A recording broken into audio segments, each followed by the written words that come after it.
আলাইকুম স্যার। ওয়ালাইকুম আসসালাম। সবাই ভালো আছো? সবাই ভালো আছো? জি স্যার। আচ্ছা, তোমরা কি অ্যাসাইনমেন্ট সব জমা দিয়েছো? আজকে জমা দেওয়ার ডেট। জি স্যার। যাক, সৌধ জি স্যার। সবাই জমা দিয়েছো না? জি স্যার। আচ্ছা, তোমাদের সাথে তোমরা এখানে কয়জন আছো জানি না, তো তোমাদের একটু আলোচনা করে দেই। বিগত যে অ্যাসাইনমেন্টটা তোমরা লিখছিলা, প্রথম অ্যাসাইনমেন্টটা তোমরা লিখছিলা বাবা, সেই অ্যাসাইনমেন্টে আমি যখন খাতাগুলো দেখেছি, আমি অ্যাস্ট্রনিস্ট হয়ে গেছি যে আসলে আমি যে তোমাদের শিক্ষাটা দিছি আসলে মনে হয় তোমরা অনেকেই ভালো করেছো, আবার অনেকেই একবারে বিশ্রী অবস্থা করেছো খাতা, যেগুলো তোমাদের আসলে অ্যাকসেপ্ট করে নাই। হ্যাঁ, অ্যাকসেপ্টেবল না, কিন্তু এগুলো তোমাদের কাছ থেকে আশা করিনি। অনেকেই অনেক ভালো লিখেছো, অনেকে অনেক খারাপ লিখেছো। আমি খাতা দেখছি যে খাতাতে এমন ভাবে কিছুই লেখেনি। তোমাদের বইয়ের ভিতরে যে অ্যাসাইনমেন্টে আমরা যে প্রশ্নগুলো দিয়ে দিয়েছি, অ্যাসাইনমেন্টে যে অনেকগুলো প্যারা দেওয়া আছে, পয়েন্ট আকারে দেওয়া বলে দিয়েছি, কিন্তু তোমরা সেগুলো অনেকেই লিখছো, কেউ কেউ লেখনি।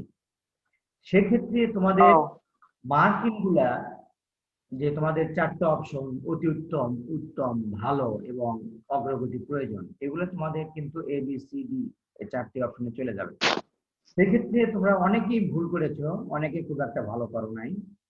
এটা আসলে আমি আশা করি নাই যে এত করে দেওয়ার পরও বাড়িতে বই ছিল বা তোমাদের অন্য সহায়ক গ্রন্থগুলো ছিল, সেগুলো নিয়ে তোমরা একটু ভালো করে কি করবা, অ্যাসাইনমেন্টটা সুন্দর করে লিখবে। হ্যাঁ, বাট তোমরা সেগুলো কিন্তু আসলে মনোযোগী হও নাই। কথা বুঝতে পারছো? যা হোক, এখনো সময় আছে। তোমরা আজকে দ্বিতীয় অ্যাসাইনমেন্ট যারা জমা দিছো, আশা করি এই ভুলগুলো থাকবে না। তোমরা অবশ্যই সেগুলো শুধরে নিবা। পরবর্তীতে তোমাদের এই এই সপ্তাহের অ্যাসাইনমেন্ট যেটা জমা পড়বে, সেই প্রশ্ন অলরেডি তোমাদের দেওয়া হয়ে গেছে। প্রশ্নগুলো সুন্দর করে লিখে নিয়ে তোমরা উত্তরগুলো লিখবা। তোমাদের একটা কথা বলি, আমার যারা ক্লাস করতেছ, তোমাদের খাতার উপরে ভালো করে শোনো। তোমরা কি শুনতেছ? হ্যালো, তোমরা কি শুনতে পাচ্ছ? জি স্যার। আচ্ছা, শোনো, তোমাদের খাতার উপরে যে অপশন থাকে, প্রথমেই লেখা থাকে শিরোনাম, অর্থাৎ ওখানে অধ্যায়, কোন অধ্যায় ধরছে এবং সেখান থেকে কি অধ্যায়ের নামটা কি, এটা শিরোনামের ভিতরে থাকে, তাই না? আচ্ছা, সেখান থেকে তোমরা যখন নিচের দিকে চলে আসবা, তখন কিন্তু আরো কিছু বিষয় থাকে। আর প্রথমেই তোমাদের যে লেখা থাকে বিষয়, এই বিষয়টা অনেকেই লেখছো বা ও বি, বাংলাদেশ ও বিশ্ব পরিচয়, কেউ লেখছো BGS, কেউ লেখছো সংক্ষেপে। হ্যাঁ, এরকম করে লেখছো। তোমাদের মনে রাখবা, আমরা লেখার জন্য, কথা বলার জন্য শুধুমাত্র আমরা সংক্ষেপে ব্যবহার করি। যেমন আমি যখন ক্লাস নেই, বোর্ডে লেখার সমস্যা থেকে লিখে দিলাম BGS, বাংলাদেশ ও গ্লোবাল স্টাডিজ, তাই না, বাংলাদেশ ও বিশ্ব পরিচয়। কিন্তু তোমরা যখন ডকুমেন্টারি কোথাও লিখতে যাবা, সেই বিষয়গুলো কিন্তু অবশ্যই অ্যাপ্রিসিয়েশন পুরোটাই লিখতে হবে। আমার কথা বুঝতে পারছো? তোমাদের খাতায় ওখানে কিন্তু লিখতে হবে বাংলাদেশ ও বিশ্ব পরিচয়। অ্যাসাইনমেন্টের লেখার নিয়মটা হলো এটাই, ঠিক আছে? আর দ্বিতীয় কথা হলো, ওই অনেকে দেখছি যে অনেকগুলো খাতা দেখছি, তোমাদেরকে বারবার বলেছিলাম বা আমরাও বলেছি, অনেক স্যারও বলেছে যে অ্যাসাইনমেন্টের লেখার নিয়ম হচ্ছে যে প্রথম পেজটা আমরা, একটা পেজের প্রথমই পৃষ্ঠাটা আমরা ব্যবহার করব, দ্বিতীয় পৃষ্ঠাটা আমরা ব্যবহার করব না। এটাই তো, অনেক আছে ভালো স্টুডেন্ট আছে যারা প্রথম এবং দ্বিতীয় পৃষ্ঠা উভয় পৃষ্ঠায় ব্যবহার করেছে, এত কিছু বলার পরে। এটা তো মনে এটা খারাপ না, পুরোটাই অগ্রগতি প্রয়োজন, একবার থার্ড ক্লাস। কথা বুঝছো? এটা এটা এটা তোমার ঠিক করো নাই। এত কিছু বলার পর বারবার আমরা বলে দিচ্ছি যে শুধুমাত্র প্রথম পৃষ্ঠাটা ব্যবহার করবা। তোমরা অনেকেই প্রথম দ্বিতীয় পৃষ্ঠায় ব্যবহার করছো। আরেকটা তোমাদের বিষয় একটু বলে দেই, অ্যাসাইনমেন্ট যখন লিখবা, প্রশ্ন এক নম্বর, একটা প্রশ্ন থাক আর দুইটা প্রশ্ন থাক, ধারাবাহিকতা, 1 নম্বর প্রশ্ন আগে, 2 নম্বর প্রশ্ন নিচে, দুয়ে থাকতে হবে, তাই না? 1 নম্বর প্রশ্ন যখন তোমরা লিখবা, লেখার সময় অবশ্যই প্রশ্ন 1 নং প্রশ্ন, তারপরে প্রশ্ন যেটা আছে তোমাদের ওখানে যেটা চাইছে, এই প্রশ্নটা তোমাদের ওখানে উঠিয়ে দিতে হবে। আমার কথা বুঝতে পারছো কি? অ্যাসাইনমেন্টের একটা নিয়ম, যে প্রশ্নটা তোমাদের ওখানে তুলে দিতে হবে। তারপর থেকে ভূমিকা লেখো, যেখান থেকে লেখো স্টেপ বাই স্টেপ ধারাবাহিকতা ঠিক রেখে, বানান টানান ঠিক রেখে তোমাদের সুন্দর করে বাড়ির বসে যেহেতু লিখতেছ, সুন্দর করে তোমাদের পয়েন্ট পয়েন্ট দিয়ে একটু ভালো করে মাধুর্য মিশিয়ে, ভালোবাসা মিশিয়ে প্রশ্নটা তৈরি করতে হবে। তারপরে তোমরা তো A+ পাইবা, তাই কি? তাহলে হুদাই খালি খাতায় লিখে দিলে তোমরা কি পাইবা? পাবা না। তোমাদের রেজাল্ট শিট তৈরি করা হচ্ছে, ইনশাল্লাহ পরে দেখো।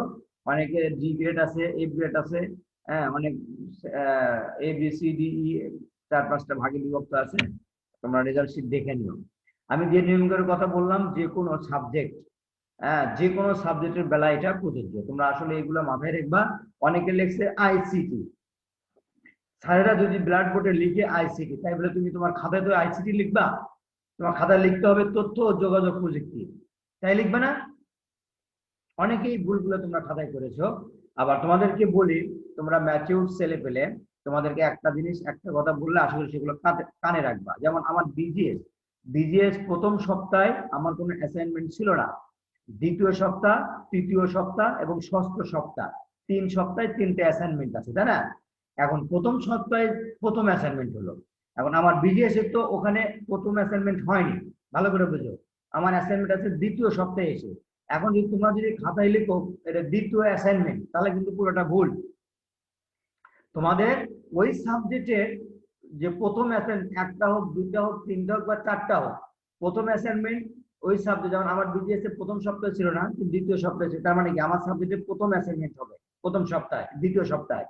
আবার এটা যেটা আজকে জমা দিচ্ছ, এটা হবে দ্বিতীয় অ্যাসাইনমেন্ট, আর ষষ্ঠ সপ্তাহটা হবে হলো তৃতীয় অ্যাসাইনমেন্ট। এইভাবে যে সাবজেক্ট হবে, তার তার যে 3টা থাকবে, তারটাই হবে, সেটাই হবে তোমাদের হলো অ্যাসাইনমেন্ট ক্রমিক নম্বর। আমি কি তোমাদের বোঝাতে পারছি শৌখিন? শৌখিন, শুভ না সৌধ? জি স্যার। আমি তোমাদেরকে বোঝাতে পারছি বা? জি স্যার। আর কোনো সমস্যা হবে আইনান? না স্যার। স্যার, হ্যাঁ, স্যার আমাদের কি রেজাল্ট শিট মানে কি A গ্রেড, A+ এরকম করে হবে কয়েকটা সাবজেক্টের? তোমাদের কভার পেজে দেখবা লেখা আছে অতি উত্তম, উত্তম, ভালো, অগ্রগতি প্রয়োজন, 4টা অপশন আছে না? ওখানে হ্যাঁ স্যার। অতি উত্তমটা হবে A, উত্তমটা হবে B, আর কি বলে ভালোটা হবে C, এবং অগ্রগতি প্রয়োজন সেটাই হবে হলো D। এইভাবে তোমাদের রেজাল্ট শিটটা তৈরি করা হবে। আমি কি বুঝতে পারছো? হ্যাঁ স্যার, বুঝছি। আচ্ছা, তোমাদের আগে যা হোক, আমরা একটু ক্লাসে একটু আলোচনা করি। তাহলে এইগুলো বিষয়ে তোমাদের জানানো দরকার ছিল, বিধায় একটু আলোচনা করলাম, যাতে ভুল ত্রুটি তোমাদের ধরা পড়ে। আমি না বললে তো তোমরা ভুল ত্রুটি ধরতে পারবে না, তাই না? তো এখন আসো, বিগত আমার যে ক্লাসগুলো তোমাদের বিগত দিনে যে ক্লাসগুলো ইনশাআল্লাহ আমি নিয়েছি, সেই ক্লাসগুলোতে কিন্তু মোটামুটি আমাদের যে সিলেবাস, কোভিড-19 অনুযায়ী যে সংক্ষিপ্ত সিলেবাস, পাঠ ভিত্তিক, অধ্যায় ভিত্তিক যে পাঠগুলো ছিল, এই পাঠগুলো মোটামুটি কিন্তু আমরা শেষ করেছি। আর 2টা অধ্যায় মনে হয় আমাদের বাকি আছে। বুঝতে পারছো? এই 2টা অধ্যায় মনে হয় বাকি আছে। এই 2টো অধ্যায় নিয়ে আমরা আলোচনা করব আজকে। মানে তোমাদের এসডিজির উপরে মনে হয় তোমাদের অ্যাসাইনমেন্ট লেখার কথা ছিল, তাই না? তোমরা অবশ্যই ভালো করে লিখছো, সুন্দর করে লিখছো। যে খাতাগুলো দেখার সময় আমরা বুঝতে পারবো তোমরা আসলে কি করেছো সেখানে। ওকে, আচ্ছা, এখন আসো, তোমাদের 10ম অধ্যায় অলরেডি আমাদের হয়ে গেছে। 10ম অধ্যায় হয়েছে, 11তম অধ্যায় হয়েছে, তোমাদের 16তম অধ্যায় হয়েছে। তারপরে একটি আলোচনা করি। আর 9ম অধ্যায়টা, সরি 16তম অধ্যায়টা আর কিছু, 15তম অধ্যায়টা হয়েছে, সেটা একটু আলোচনা করব, পুনরাবৃত্তি আলোচনা করব। আর তোমাদের হলো আগামী দিনে অবশ্যই সপ্তাহটা পুরোপুরি আলোচনা করব হলো এমনি পুনরাবৃত্তিমূলক আলোচনা। ঠিক আছে?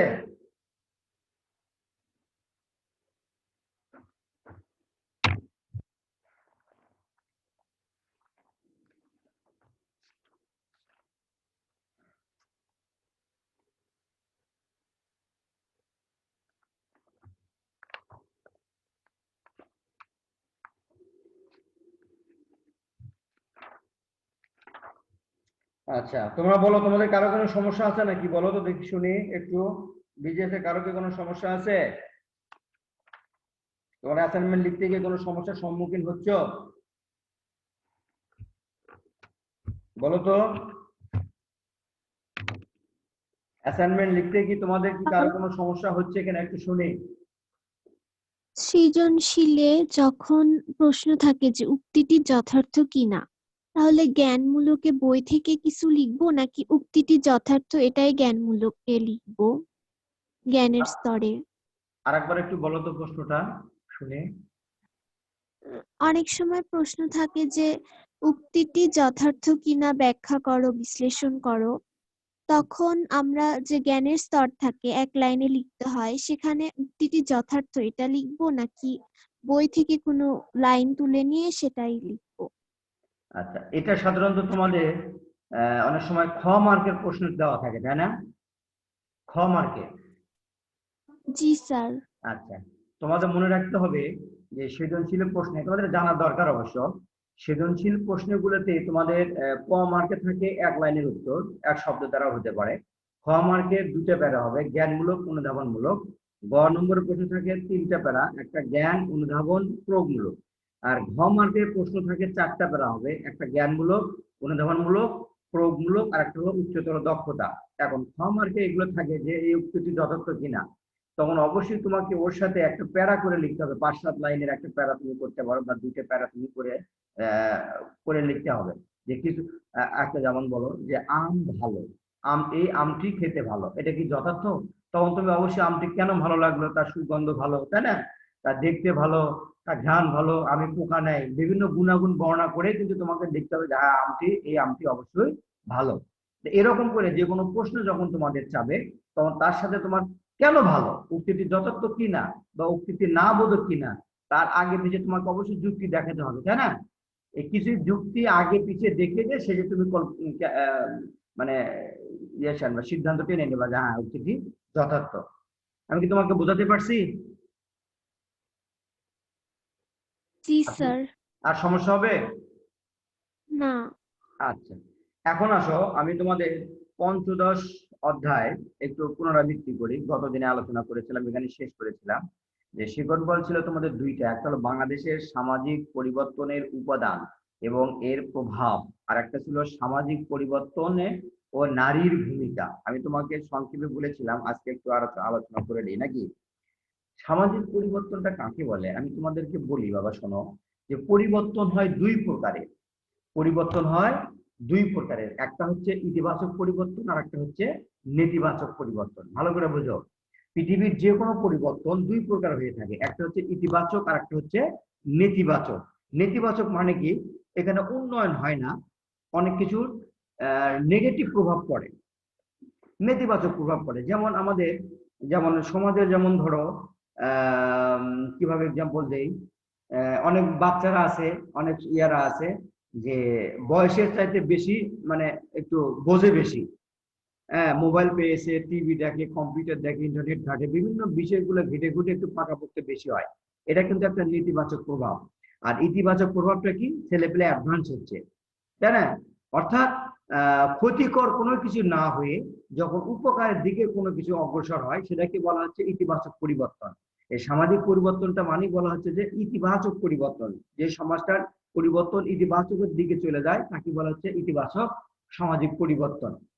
তোমাদের মাথায় রাখতে হবে যে পরিবর্তন দুই প্রকার, একটা নেতিবাচক পরিবর্তন আর একটা হলো ইতিবাচক পরিবর্তন। আমাদের পরিবর্তন বলতে আমরা ইতিবাচক পরিবর্তনটাকে বুঝবো। যেমন পৃথিবী আজকাল আমাদের যেমন সারা বিশ্বে এখন পরমাণু, পারমাণবিক, হাইড্রোলিক বোমা, এই জিনিসগুলো যুদ্ধাস্ত্র বোমা, যুদ্ধাস্ত্র বিভিন্ন অস্ত্র তৈরি করতে গিয়ে প্রতিযোগিতায় নিয়েছে। এটার ইতিবাচক পরিবর্তন কি আর নেতিবাচক পরিবর্তন কি? বলা হয় যদি সারা বিশ্ব যদি তৃতীয় বিশ্ব যদি লেগে যায়, 12 থেকে 15 মিনিটের ভিতরে সারা পৃথিবী ধ্বংস হয়ে যাবে।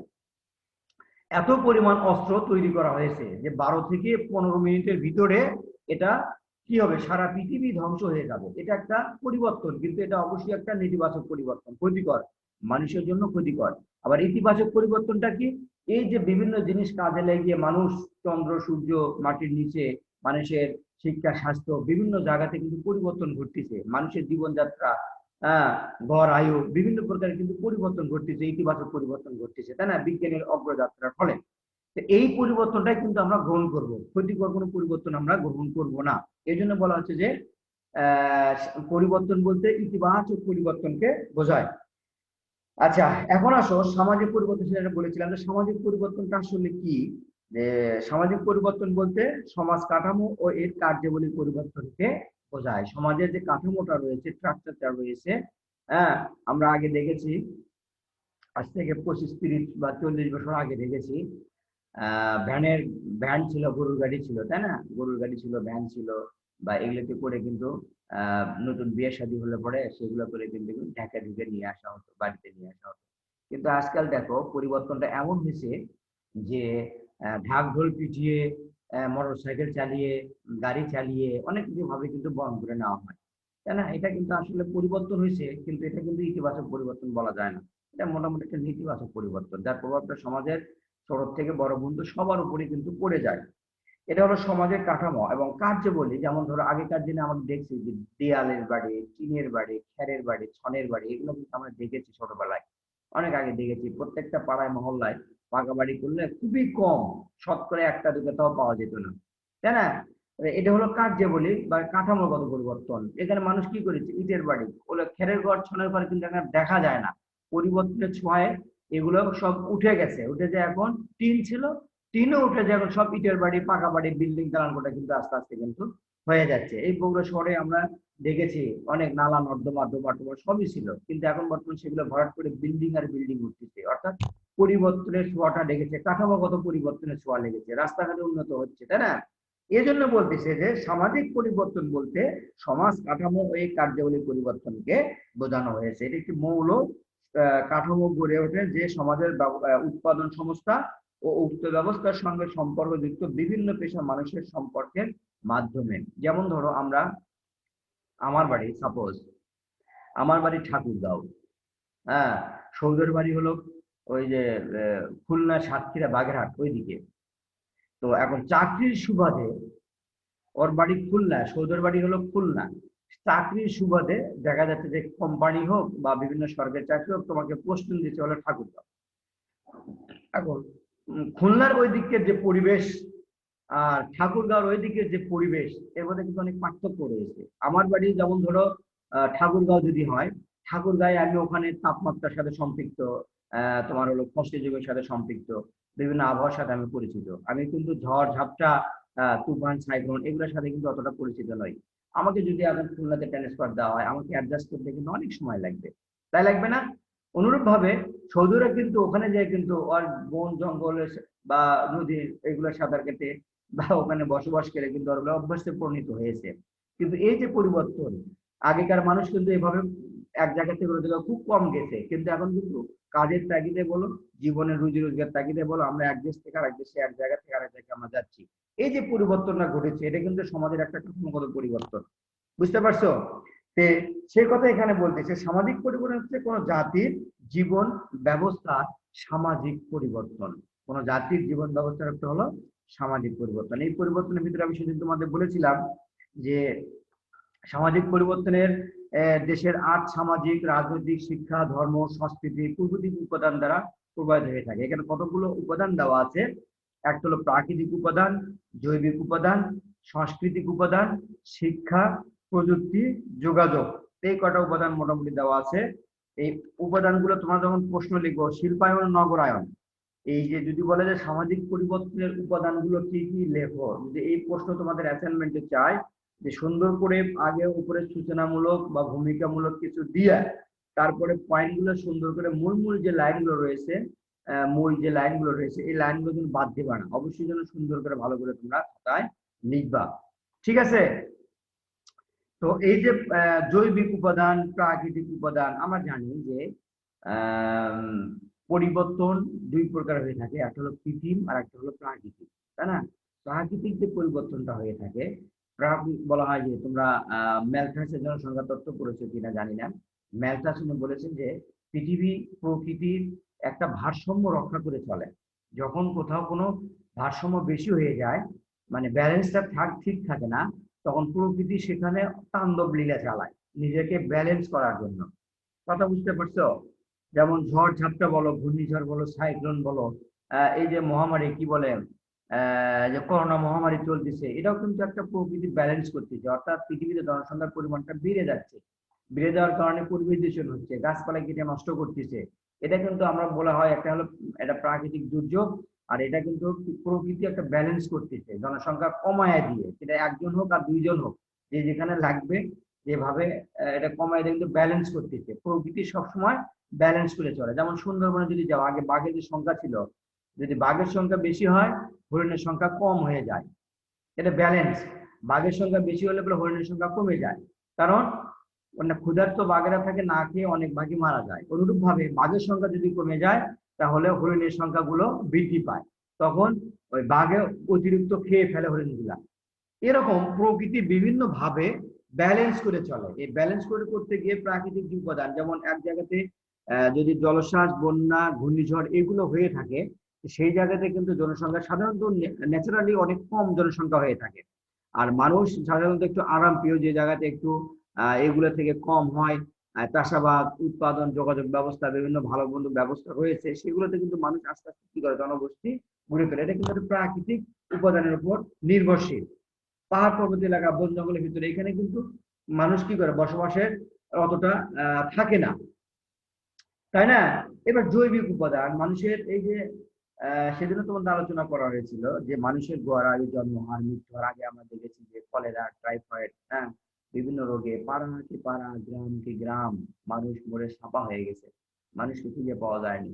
আর এখন সেগুলো রোগ নাই, কিন্তু মানুষের প্রতিষেধক বের হয়েছে, মানুষের গড় আয়ু বৃদ্ধি পাইছে, হ্যাঁ, মানুষের শরীর স্বাস্থ্য শিক্ষাগত উন্নত হয়েছে, স্বাস্থ্যগত উন্নত হয়েছে, তাই না? জৈবিক চাহিদার গুলো উন্নত হয়েছে। তো এই চাহিদাগুলো উন্নয়ন করতে গিয়ে কি করতেছে মানুষ, যে বিভিন্ন প্রকারে দালান কোঠা, ঘর বাড়ি, বিভিন্ন প্রকার জিনিসপত্র তৈরি, জিনিসপত্র ব্যবহারযোগ্য জিনিসপত্র উৎপাদন করে, তাহলে কি হচ্ছে, মানুষের এইগুলো ব্যবহার করার ফলে মানুষের জৈবিক চাহিদাগুলো পূরণ হচ্ছে। এগুলো কিন্তু একটা সামাজিক পরিবর্তনে কিন্তু একটা গুরুত্বপূর্ণ উপাদান। আচ্ছা, তারপরে একটা সাংস্কৃতিক উপাদান, আমরা সেদিনই বলেছিলাম মানুষ তার প্রয়োজনে যা কিছু উৎপাদন করে সেগুলোই হলো তার সংস্কৃতি, তাই না?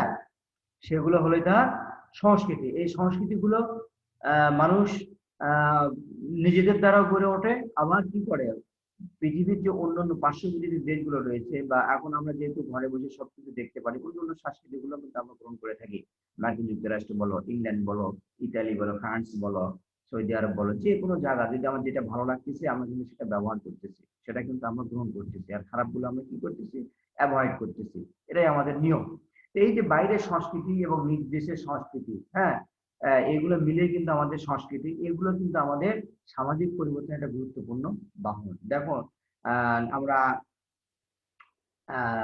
কি বলে অনেক আগে শুনেছি এবং দেখেছি যে পাঞ্জাবি, পাজামা, শাড়ি, হ্যাঁ, এগুলো ছিল গ্রাম্য বাংলার একটা ঐতিহ্য। কিন্তু আজকে সবাই দেখো শাড়ি খুবই কম পরে। গ্রাম্য যারা বধূ আছে, কৃষক কিষানি যারা আছে, এরা কিন্তু একটু পরে, কিন্তু বাড়ির ম্যাক্সিমাম সবাই কিন্তু এখন ওই শাড়ি টুড়ি বাদ দিয়ে সংস্কৃতির পরিবর্তন ঘটেছে, এখন কিন্তু অন্যান্য জিনিসগুলো পরা শুরু করে দিয়েছে, তাই না? শুধু কি তাই, আমাদের ছেলেদের ভিতরে কিন্তু লুঙ্গির প্রচলন কিন্তু খুবই কমে গেছে। এটা কিন্তু আমাদের সাংস্কৃতিক পরিবর্তন। আমরা প্যান্ট শার্ট পরা শিখেছি, বা আনুষঙ্গিক অনেক কিছু রয়েছে সেগুলো কিন্তু আমরা করতে শিখেছি। এটা একটা সাংস্কৃতিক পরিবর্তন, তাই না? যেমন ধরো শিক্ষা, আমরা জানি যে কোনো জাতির পরিবর্তন করতে গেলে শিক্ষার কোনো বিকল্প নাই, শিক্ষা ছাড়া কোনো জাতির পরিবর্তন হতে পারে না। সেক্ষেত্রে শিক্ষা, হ্যাঁ বলো আইমান, কিছু বলবা? না স্যার। তুমি কি শুনতেছো না খারাপ লাগছে? জি না স্যার, ভালো লাগতেছে। আচ্ছা, শিক্ষাকে বলা হয় জাতির মেরুদণ্ড, শিক্ষা ছাড়া কোনো জাতি পরিবর্তন হতে পারে না। এখানে শিক্ষার কিন্তু দুটি বিষয় রয়েছে, আমি প্রথমেই বলেছি নেতিবাচক দিক, আর একটা হলো ইতিবাচক দিক। নেতিবাচক দিক হলো, যেমন ধরো আমি যদি বলা হয় যে শিক্ষা অর্জনের মাধ্যমে মানুষের মনুষ্যত্ব বিকাশ পায়, মানুষের নীতি নৈতিকতা বোধ বিকাশ পায়। এখন শিক্ষার মূল উদ্দেশ্যই হচ্ছে মনুষ্যত্ব অর্জন করা। আমি এমএ পাস করেছি, আমি ডবল টাইটেল পাস করেছি, কিন্তু আমার ভিতরে নীতি নৈতিকতা বোধ বলতে কিছুই নাই, হ্যাঁ, মানুষ এবং পশুর ভিতরে যে পার্থক্য সেই বিষয়গুলো আমার ভিতরে নাই, তাহলে কিন্তু আমার শিক্ষার কোনো আমার কোনো কাজে আসলো না, বা আমার বিকাশে কোনো কাজে আসলো না, তাই না? এই জন্য বলা হচ্ছে যে শিক্ষা মানুষের নৈতিক শিক্ষা বা মনুষ্যত্বের বিকাশ ঘটায় না, সে শিক্ষা আসলে কোনো শিক্ষা না। আমরা শিক্ষিত হচ্ছি, কিন্তু আমরা কিন্তু মানুষ থেকে আসলে নিকৃষ্ট দিকে কিন্তু অনেকে আমরা চলে যাচ্ছি। কিন্তু এই যে সুশিক্ষিত আমরা হচ্ছি, এটাই কিন্তু আমাদের ইতিবাচক পরিবর্তন। এই শিক্ষাগুলো আমরা গ্রহণ করব, বাকি যে খারাপ দিকগুলো রয়েছে, শিক্ষার খারাপ দিকগুলো রয়েছে, সেগুলো কিন্তু আমরা অ্যাভয়েড করব। আমি তোমাদের কি বোঝাতে চাচ্ছি তোমরা অবশ্যই বুঝতে পারতেছো। আশা করি সেই জিনিসগুলো তোমরা অবশ্যই কি করবা, অ্যাভয়েড করবা। আরেকটা আসো প্রযুক্তি। প্রযুক্তিটা আসলে কি? প্রযুক্তিটা হচ্ছে ব্যবহারিক বা প্রায়োগিক একটা দিক, অর্থাৎ বিজ্ঞান কোনো কিছু আবিষ্কার করে, প্রযুক্তিবিদ্যা সেগুলো কি করে, আমাদের ব্যবহারিক উপযোগী করে গড়ে তোলে। বুঝতে পারছো? এই ব্যবহার উপযোগী গড়ে তুলতে গিয়ে আমাদের সুখ স্বাচ্ছন্দ্য এমন হয়েছে যে মনে হচ্ছে সারা পৃথিবী আমরা হাটের মধ্যে নিয়ে আমরা ঘুরি, ঘরে বসে কোথায় কি হচ্ছে আমরা সব কিন্তু আমরা জানতে পারি, বুঝতে পারি। বুঝতে পারছো? তো এই প্রযুক্তি আমাদের এমন পর্যায়ে নিয়ে গেছে যে আমরা এক জায়গায় বসে থেকে কি বলে, এখন তো সেদিন আমি দেখলাম আমার এক ভাতিজা একা বসে আছে, অথচ 4 জনের সাথে গেম খেলছে। আমি বুঝলাম না, পরে বললাম যে বাচ্চা কি হচ্ছে বাবা, একটু বলতো শুনি। এটা 4 জনের খেলা লাগে, অথচ সে একা এক জায়গায় বসে আছে, আরো 3 জন 3 জায়গাতে খেলতেছে। এগুলো কিন্তু আমাদের সময় ছিল না। এখন নতুন নতুন প্রযুক্তি চলে আসতেছে। যা হোক, এই প্রযুক্তিগুলো ভালো দিকগুলো তোমরা গ্রহণ করবা, এটা কিন্তু আমি মনে করি ব্যক্তিগতভাবে আমি যেটুকু দেখেছি যে ভালো তো দিক তো আছে 100%, কিন্তু ভালোর পাশাপাশি অনেক অনেক অনেক খারাপ বিষয় কিন্তু এর ভিতরে লুকিয়ে আছে, যেগুলো তোমরা অবশ্যই ভালো করে বোঝো যে স্যার কোন কোন বিষয়গুলো ইন্ডিকেট করতেছে। এই বিষয়গুলো অবশ্যই অবশ্যই তোমরা কি করবা, অ্যাভয়েড করে চলবা। না, জীবন যদি একবার ধ্বংস হয়ে যায়, ওই জীবনটা তোমার, ওই জীবনটা ফিরে কিন্তু আর কখনোই পাইবা না। কাজেই জীবনের দিকে নজর দাও, নিজের ভবিষ্যতের দিকে নজর দাও। প্রযুক্তির যে ব্যবহারগুলো তোমরা করতেছো, এই যে মোবাইল, অ্যান্ড্রয়েড যেটাই বলো, টিভি বা আনুষঙ্গিক কম্পিউটার বা যেটাই যে প্রযুক্তির কথাই বলো, এগুলো সবসময় তোমরা ভালো সাইডটা গ্রহণ করবা, কখনো খারাপ সাইডটা গ্রহণ করবা। তোমাদের উঠতি বয়সে তোমরা ছেলে মেয়ে, কাজেই ভালো ভালো ভালো ভালোর কোনো বিকল্প নেই। হ্যাঁ, আমি দেখতেছি যে আসলে ছেলে মেয়েরা যেভাবে এই যে অ্যাসাইনমেন্ট লেখার জন্য, ইন্টারনেটে ক্লাস করার জন্য যেভাবে মোবাইলের দিকে ঝুঁকে পড়ছে, জানি না আল্লাহ পাক এর ফল কোথায় গিয়ে দাঁড়াবে। যে আমি সেজন্য বলি বাবা, তোমাদের অভিভাবক হিসেবে তোমরা অবশ্যই খারাপ দিকগুলো যেটুকু দরকার সেটুকুলা নিবা, বাকিটুকু অ্যাভয়েড করবা। তোমাদের যে দায়িত্ব কর্তব্য বা আমার আশা আকাঙ্ক্ষা, তোমরা আগামী দিনের সেগুলো পালন করবা, সেই অনুপাতে জীবনটাকে গড়ে নেবা। কারণ তোমাদের সামনে এসএসসি পরীক্ষা আছে, জীবনটাকে তোমাদের সাজাতে হবে। জীবনটা যদি একবার নষ্ট হয়ে যায়, এই জীবনে কখনো ফেরত পাইবা না। যাই হোক, যোগাযোগ ব্যবস্থা আছে এখানে, শিল্পায়ন, নগরায়ন আছে, তোমরা এগুলো একটু দেখে নিও। আগামী দিন আরেকটু আলোচনা করব, তোমাদের হলো কি বলে সামাজিক পরিবর্তন ও নারীর ভূমিকা, এটা নিয়ে একটু আলোচনা করবো ইনশাল্লাহ আগামীকাল। ঠিক এই সময় তোমাদের সাথে দেখা হবে। আশা করি সেই পর্যন্ত তোমরা সবাই ভালো থাকবে, সুস্থ থাকবে, ঠিক আছে? আচ্ছা, এখানে আর কি তোমাদের কারো কোনো প্রশ্ন আছে? আদনান,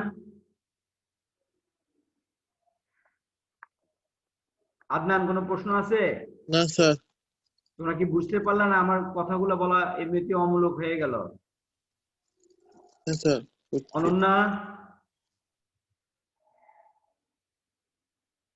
শুনতে পাচ্ছ? কোনো সমস্যা হচ্ছে? এটা কি অনন্যা না কি নাম জানো?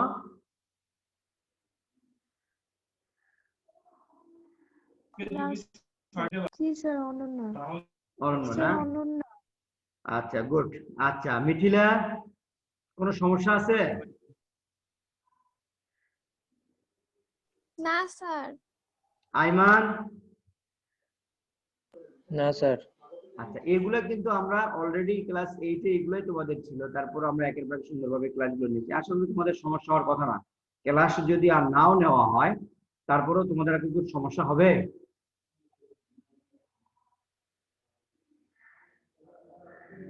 আচ্ছা, জয়িতা, কোনো সমস্যা আছে কি? জয়িতা? না স্যার, সমস্যা নাই। বুঝতে আচ্ছা পারছি। বাবা, তোমরা ভালো থেকো। আগামী দিন তোমাদের এর পরে যেটুকু আছে এটুকু নিয়ে আলোচনা করব।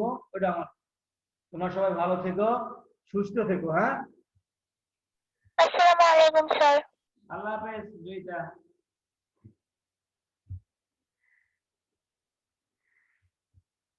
ঠিক আছে।